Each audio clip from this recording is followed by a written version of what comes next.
Hello বন্ধুরা, সবাই কেমন আছো? আজ আমি বানাচ্ছি গোকুল পিঠে। ভিডিওটি স্কিপ না করে পুরোটা দেখা যাক। চলো, প্রথমে একটা নারকেল নিয়ে নিয়েছে, নারকেলটা ফাটিয়ে নেব।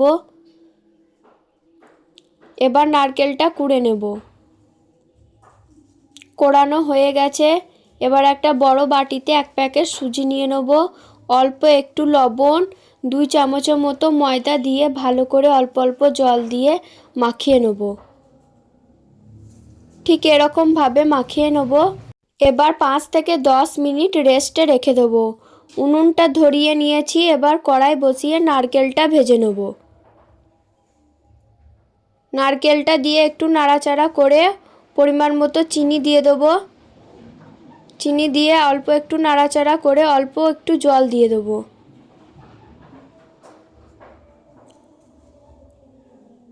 নারকেলটা আমার ভাজা হয়ে গেছে, এবার নামিয়ে নেব।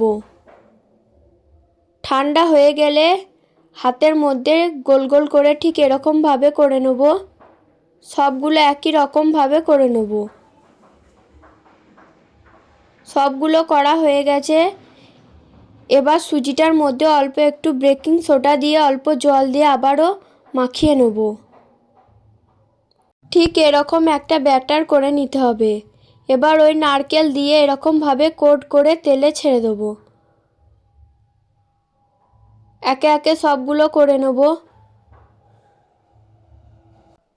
একটু হালকা করে ভেজে নেব, যেন লালচে না হয়। ভাজা হয়ে গেছে, এবার তুলে নেব। ঠিক এরকমভাবে ভেজে নিতে হবে। এবার 1 লিটার গরম দুধ কড়াইয়ে দিয়ে দেবো। 2টো এলাচ ফাটিয়ে দিয়ে দেবো। অল্প একটু আখের গুড় দিয়ে ভালো করে ফুটিয়ে নেব। দুধ ফুটে গেছে। এবার অবশিষ্ট নারকেল কুড়োগুলো দিয়ে পিঠেগুলো দিয়ে দেবো। পিঠেগুলো দিয়ে ভালো করে ফুটিয়ে নিতে হবে। উপর থেকে 2 চামচ গুঁড়ো দুধ ছিটিয়ে দেবো। ভালো করে নাড়াচাড়া করে আবারও ভালো করে ফুটিয়ে নেব। পিঠে হয়ে গেছে। চলো ভেঙে দেখাই। খুব নরম হয়েছে, দেখতেও খুব সুন্দর হয়েছে। খেয়ে দেখি কেমন হয়েছে। খেতে খুব সুন্দর হয়েছে। তোমরা চাইলে এরকমভাবে একবার বাড়িতে বানিয়ে দেখতে পারো। ভিডিওটি ভালো লাগলে লাইক কমেন্ট শেয়ার করে দেবে। ভালো থাকবে। বাই।